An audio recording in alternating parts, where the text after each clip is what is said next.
Hello everyone, welcome back to our channel. आज के हमारे वीडियो का टॉपिक है पार्टनरशिप बिजनेस, साझेदारी व्यवसाय। आज की इस वीडियो में हम देखेंगे साझेदारी क्या है, साझेदारी का अर्थ, साझेदारी की परिभाषा और साझेदारी की क्या विशेषता। चलिए वीडियो को आगे बढ़ाते हैं और सबसे पहले देखते हैं साझेदारी होता क्या।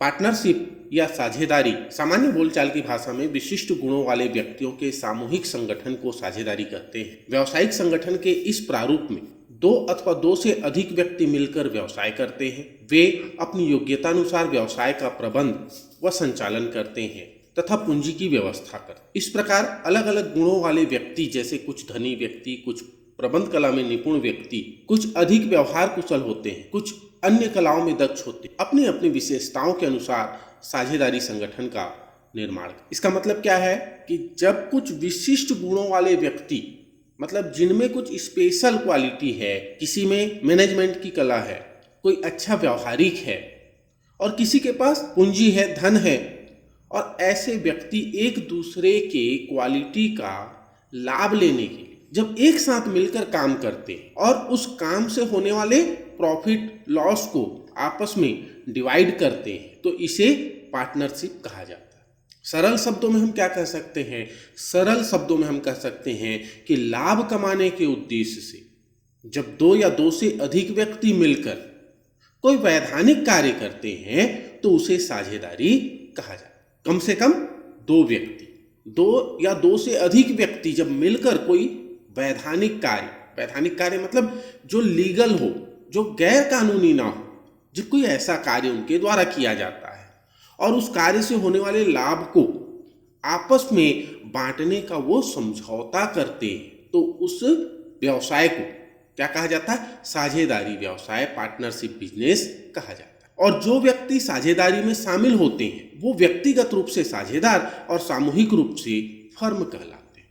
वो क्या कहलाते हैं? पार्टनर कहलाते हैं। पार्टनरशिप में जो व्यक्ति जुड़ता है वो व्यक्ति पार्टनर कहलाता है और उनका पूरा जो ग्रुप होता है उस ग्रुप को फर्म कहते हैं। तो आपको समझ में आ गया होगा साझेदारी क्या है। दो या दो से अधिक व्यक्ति जब मिलकर कोई काम धंधा करते हैं, कोई व्यापार करते हैं, व्यवसाय करते हैं और आपस में ये समझौता करते हैं कि उस व्यवसाय को सब कोई या सबकी ओर से कोई एक व्यक्ति चलाएगा और होने वाले लाभ को, हानि को वो आपस में बांटेंगे। तो इस तरह का जो व्यवसाय होता है, व्यापार होता है, उसे साझेदारी व्यवसाय कहा जाता है। साझेदारी की परिभाषा, साझेदारी की परिभाषा भारतीय साझेदारी अधिनियम 1932 की धारा 4 के अनुसार साझेदारी उन व्यक्तियों के मध्य पारस्परिक संबंध है जो किसी ऐसे व्यवसाय के लाभों को बांटने के लिए सहमत हुए हैं जिसका संचालन उन सभी के द्वारा या उन सभी की ओर से किसी एक के द्वारा किया जाता है। देखिए, भारतीय साझेदारी अधिनियम 1932 है ना, 1 अक्टूबर को 1932 में ये अधिनियम बनाया गया, जो उस समय जम्मू कश्मीर को छोड़कर पूरे देश में लागू हुआ। तो इसके अनुसार साझेदारी ऐसे व्यक्तियों के बीच का आपसी संबंध है, रिलेशन है, जो किसी ऐसे व्यवसाय के लाभ को बांटने के लिए राजी हुए। कैसा व्यवसाय? ऐसा व्यवसाय जो उन सबके द्वारा चलाया जा रहा हो या उन सभी की ओर से किसी एक या दो के द्वारा चलाया जा रहा हो। साझेदारी में कम से कम 2 लोग होते हैं और वर्तमान नियम के अनुसार अधिकतम 50 लोग हो सकते हैं। तो 50 लोग एक साथ एक काम को करें तो ये थोड़ा सा अटपटा लगता है, संभव नहीं है।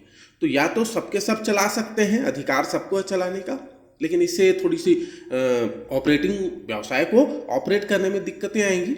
इसलिए 50 के 50 ना चलाकर, या 40 लोग हैं तो 40 के 40 ना चलाकर उन 40 की ओर से कोई एक या दो व्यक्ति उस व्यापार को चलाए। ठीक है, मान लेते हैं गाड़ी, एक कार है, एक बस है कोई, अब उसमें जितने लोग बैठे हैं सबके सब एक साथ तो नहीं चला सकते।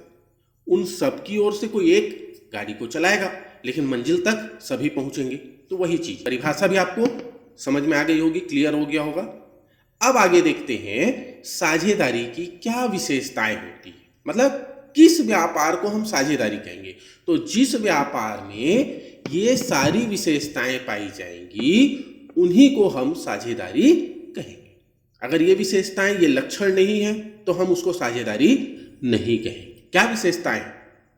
पहला, दो या दो से अधिक व्यक्ति। दूसरा, अनुबंध या समझौता। तीसरा, व्यवसाय का होना। चौथा, लाभ विभाजन।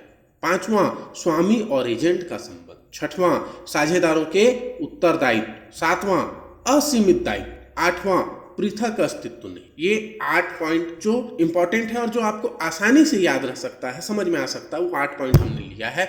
इसके अलावा इसके और भी लक्षण हैं, और भी विशेषताएं हैं, वो 10-12 भी हो सकते हैं। ठीक है, तो ये 8 जो इंपॉर्टेंट है आपकी परीक्षा के लिए, आपको समझने के लिए, वो चीजें हमने यहाँ पे ली। चलिए एक एक सबका हम डिटेल देखते हैं। 2 या 2 से अधिक व्यक्ति। पहली विशेषता जो है वो है कि 2 या 2 से अधिक व्यक्ति, 2 और मोर पर्सन। साझेदारी की स्थापना के लिए अनुबंध करने योग्य कम से कम 2 व्यक्तियों का होना आवश्यक है। अनुबंध करने योग्य ऐसे लोग जो एग्रीमेंट कर सकते हैं।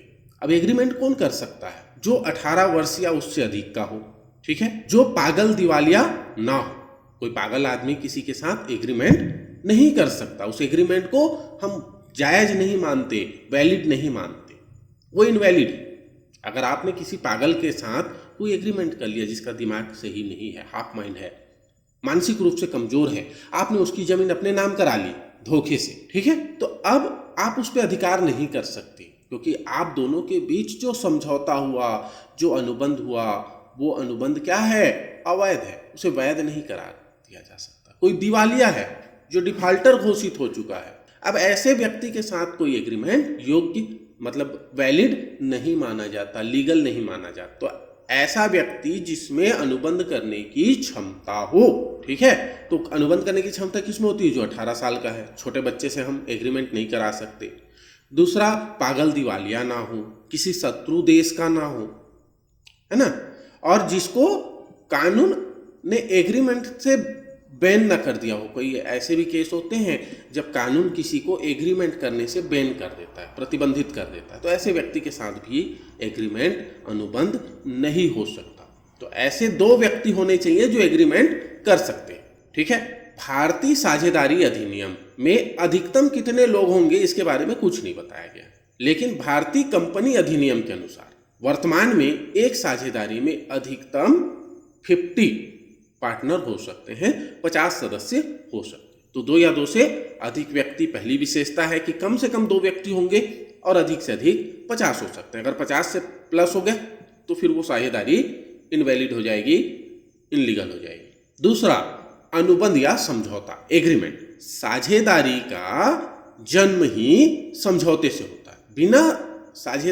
बिना समझौते के साझेदारी का जन्म या निर्माण नहीं। ठहराव जरूरी है, करार, एग्रीमेंट जरूरी है। साझेदारी अधिनियम की धारा 5 में स्पष्ट लिखा है कि साझेदारी का जन्म अनुबंध से होता है, किसी स्थिति के कारण नहीं। कोई ऐसे सिचुएशन नहीं आता कि साझेदारी का जन्म हो जाए। साझेदारी का जन्म तभी होगा जब साझेदारों के बीच वैलिड एग्रीमेंट होगा। ठीक है। तीसरा, व्यवसाय का हो। साझेदारी व्यवसाय का निर्माण किसी व्यवसाय को चलाने के लिए किया जाता है।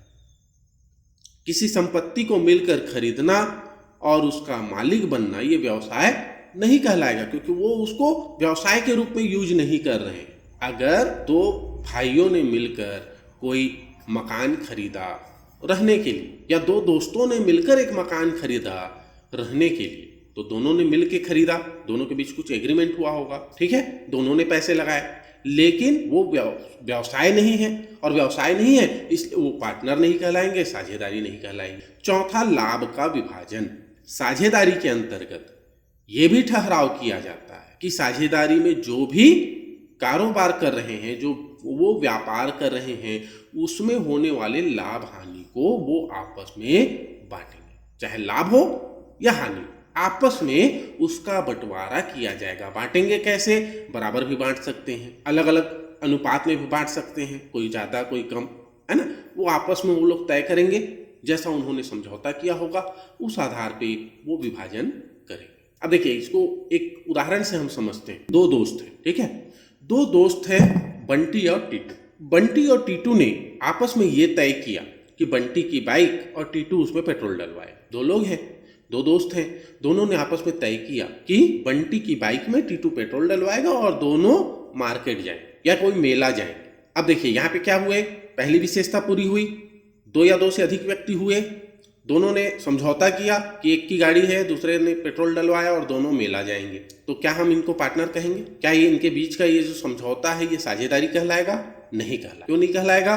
क्योंकि दो व्यक्ति तो हैं, उन्होंने एग्रीमेंट भी किया लेकिन व्यवसाय नहीं कर रहे, वो घूमने जा रहे हैं, मेला देखने जा रहे हैं, तो इसको फिर हम व्यवसाय नहीं कह सकते, साझेदारी नहीं कह सकते, क्योंकि यहाँ पर कोई व्यापार कोई व्यवसाय नहीं हो रहा है। अब तीसरी कंडीशन देखते हैं। बंटी और टीटू ने फिर से एग्रीमेंट किया, बंटी की बाइक टीटू का पेट्रोल, समझिएगा बंटी का बाइक रहेगा और टीटू उसमें पेट्रोल डलवाएगा और दोनों फिर मार्केट जाएंगे और मार्केट जाकर वहां से कोई सामान खरीद कर लाएंगे और उसको बेचेंगे। अब देखिए यहाँ पे क्या हुआ, पहली विशेषता पूरी हुई, दो व्यक्ति हैं, एग्रीमेंट हुआ और व्यवसाय भी हो गया। अब वो मिलकर व्यापार कर रहे हैं, दोनों ने पैसा लगाया और दोनों पैसा लगाकर कोई सामान खरीद कर ला रहे हैं, ठीक है। लेकिन उन्होंने ये तय किया कि उस सामान को बेचने से जो भी प्रॉफिट होगा वो प्रॉफिट पूरा पूरा बंटी रखेगा, ठीक, मतलब लाभ वो आपस में डिवाइड नहीं करेंगे। तो इस कंडीशन में ये भी साझेदारी नहीं कहलाएगी, क्योंकि साझेदारी के लिए लाभ का विभाजन भी जरूरी है। टीटू तो केवल साथ देने जा रहा है, उसको घूमना है, मेला जाना है, मार्केट जाना है, इसलिए वो उसके साथ बैठ के सामान पकड़ने जा रहा है पीछे, और जो भी प्रॉफिट होगा, क्योंकि सामान कौन बेचेगा, तो बंटी बेचेगा, टीटू केवल उसका हेल्प करेगा। तो यहाँ लाभ विभाजन नहीं आ रहा है, लाभ विभाजन नहीं होगा तो ये भी पार्टनरशिप, ठीक है। कंडीशन समझ में आ गया आपको? चलिए नेक्स्ट देखते हैं। अगली विशेषता है स्वामी और एजेंट का संबंध। प्रत्येक साझेदार अपनी फर्म का एजेंट भी है और मालिक भी। सभी साझेदारों के बीच आपस में एक पारस्परिक एजेंसी का संबंध विद्यमान होता है। अब इसको समझने के लिए आपको एजेंट क्या है ये समझना होगा। कोई भी ऐसा व्यक्ति जो अपने मालिक की आदेशानुसार मालिक की ओर से उसके बताए काम को करता है तो वो उसका एजेंट कहलाता है, ठीक है। साझेदार भी फर्म के द्वारा सौंपे गए काम को पूरा करते हैं। फर्म जो काम उनको सौंपती है उस काम को साझेदार पूरा करते हैं, इसलिए ये एजेंट। और स्वामी भी हैं, क्योंकि इन्होंने ही पैसा लगाया और लाभ में जो हिस्सा मिलेगा वो ये आपस में डिवाइड करेंगे, तो ये मालिक भी हुए। तो इस तरह से साझेदार मालिक भी होता है और एजेंट भी होता है। सभी साझेदार के बीच इनके आपस में एजेंसी का संबंध होता है। एजेंसी क्या होती है? मालिक सामान भेजता है एजेंसी के पास, एजेंसी उस सामान को बेचती है, ठीक है। तो यही संबंध इनके बीच भी पाया जाता है। जिस तरह से एजेंट के काम के लिए मालिक को हम जिम्मेदार मानते हैं, है ना, वैसे ही पार्टनरशिप में पार्टनर के कामों के लिए पार्टनरशिप फर्म दोषी होती है, जिम्मेदार होती है। छठवां, उत्तरदायित्व, लायबिलिटी ऑफ पार्टनर्स। सभी साझेदार मिलकर फर्म का संचालन कर सकते हैं। सबको अधिकार है फर्म को चलाने का, लेकिन वही बात है, जब 5 ड्राइवर एक साथ गाड़ी चलाएंगे तो गाड़ी किसी एक दिशा में नहीं जाएगी। अगर 5 लोग स्टीयरिंग पकड़कर गाड़ी को चलाएंगे तो गाड़ी कभी भी अपनी मंजिल तक नहीं पहुंचेगी, एक सीधे रास्ते में नहीं जाएगी। तो या तो सभी मिलकर चलाएंगे, जो कि संभव नहीं है, तो फिर क्या होता है, उनकी तरफ से, उन सब की ओर से कोई 1 या 2 साझेदार मिलकर संचालन कर सकते। लेकिन प्रत्येक साझेदार फर्म के कार्यों के लिए सामूहिक और व्यक्तिगत रूप से उत्तरदायी, भले ही वो चला नहीं रहा है, चला कोई और रहा है, लेकिन वो भी उतना ही रिस्पॉन्सिबल होगा जितना चलाने वाला होगा। सभी साझेदार फर्म के कार्यों के लिए, अगर फर्म को कोई नुकसान हो गया, कुछ हो गया, तो वो भी उतना ही जिम्मेदार है जितना फर्म को चलाने वाला। 7वां नंबर क्या है? असीमित दायित्व, अनलिमिटेड लायबिलिटीज। हमने सोल बिजनेस में देखा, सोल प्रोप्राइटरशिप में देखा, जो अकेला मालिक है, एकाकी व्यापारी है, वो प्रत्येक कंडीशन में अपने व्यापार के लिए जिम्मेदार होता है। अगर उसके व्यापार को लॉस हो रहा है तो उस कंडीशन में उसको घर बेच के भी अपने व्यापार के लॉस को पूरा करना होगा, क्योंकि उसका जो लायबिलिटीज है वो अनलिमिटेड है, उसका दायित्व असीमित होता है। इसी तरह से साझेदारी में भी प्रत्येक साझेदार का जो दायित्व होता है वो असीमित होता है। अगर उन्होंने व्यापार किया, उनके व्यापार को कोई नुकसान हो गया, व्यापार घाटे में चल रहा है, तो उस घाटा को पूरा करना, जो कर्ज उन्होंने लिया है, जो लोन उन्होंने लिया है, उस लोन को पूरा करना उनका पर्सनल लाइबिलिटीज है और अनलिमिटेड है। क्लियर हुआ? मतलब अपने घर को भी बेचकर उनको व्यापार के कर्जे को छूटना पड़ेगा। ऐसा नहीं कि जो पार्टनरशिप का दुकान था उस दुकान में ताला मारे और घर में जाकर सो गए। जो लेनदार हैं, जिन्होंने कर्जा दिया, जिन्होंने लोन दिया, वो उनके घर जाकर उनसे पैसे वसूल कर सकते हैं, क्योंकि इनका जो लाइबिलिटीज है, जो दायित्व है, वो असीमित है, कोई सीमा नहीं है उस। जब तक वो लाइबिलिटीज पूरा नहीं होगा, जब तक वो कर्जे छूटेंगे नहीं, तब तक वो उस कर्ज से बाहर नहीं निकल। 8वां, पृथक अस्तित्व नहीं। साझेदारी में साझेदारों का जो अस्तित्व होता है वो साझेदारी फर्म से अलग नहीं होता। साझेदारों को ही फर्म माना गया है। फर्म के सभी कामों के लिए, फर्म के सभी एग्रीमेंट के लिए प्रत्येक साझेदार व्यक्तिगत रूप से सेपरेट और सामूहिक रूप से उत्तरदायी होता है। ऐसा नहीं है कि अगर फर्म ने कोई गलत काम कर दिया, कोई ऐसा काम कर रहा है फर्म जो लीगल नहीं है, कोई ऐसी वस्तु बेच रहा है जो कानून बेचने के लिए प्रतिबंधित कर रखा है, बैन कर रखा है, ऐसी चीज़ों को अगर बेच रहा है और फर्म पे कोई कानूनी कार्रवाई हो गई, छापा पड़ गया, तो अब कोई पार्टनर ये नहीं कह सकता कि अरे मेरे को तो मालूम ही नहीं था, मैं तो जाता नहीं हूँ दुकान, मैं तो केवल पैसा लगाया हूँ। वो भी उतना ही दोषी माना जाएगा जितना उसको चलाने वाला जो संचालक है वो। फर्म से साझेदारों का अस्तित्व जो है वो अलग नहीं है, जुड़ा हुआ है, इसीलिए इनका लाइबिलिटीज भी असीमित होता है। इसके अलावा और भी बहुत सारे विशेषताएं हैं, जैसे हर साझेदार को पैसा लगाना जरूरी नहीं है, पूंजी लगाना जरूरी नहीं है। कुछ साझेदार ऐसे भी हो सकते हैं जो बिना पूंजी के भी पार्टनर बन सकते हैं। ठीक है, और भी बहुत सारी विशेषताएं हैं, आपको अपने बुक में भी मिल जाएगा। और अगर आप चाहेंगे तो इस पर एक और पहले भी वीडियो बना हुआ है, वो आप देख सकते हैं, उसका लिंक भी उपलब्ध करा दिया जाएगा डिस्क्रिप्शन बॉक्स में, आप वहां से देख सकते हैं। वीडियो कैसा लगा आप कमेंट करके जरूर बताइए। आपके मन में अगर अभी भी कोई सवाल है, कोई दुविधा है, कोई पॉइंट समझ में नहीं आया, तो कमेंट करके आप उसे बताइए। हम उसके लिए फिर से आपके लिए वो वीडियो लाएंगे जिसमें हम उस एक विशेष पॉइंट को ही क्लियर कर दें। वीडियो अगर अच्छा लगा है तो वीडियो को लाइक शेयर करना ना भूलें, और अगर अभी तक आपने चैनल को सब्सक्राइब नहीं किया है तो इस तरह के अकाउंट से रिलेटेड और वीडियो के लिए चैनल को सब्सक्राइब कर लीजिए। मिलते हैं अपने नेक्स्ट वीडियो में इसी तरह के एक नए वीडियो के साथ। तब तक के लिए जय हिंद, जय भारत।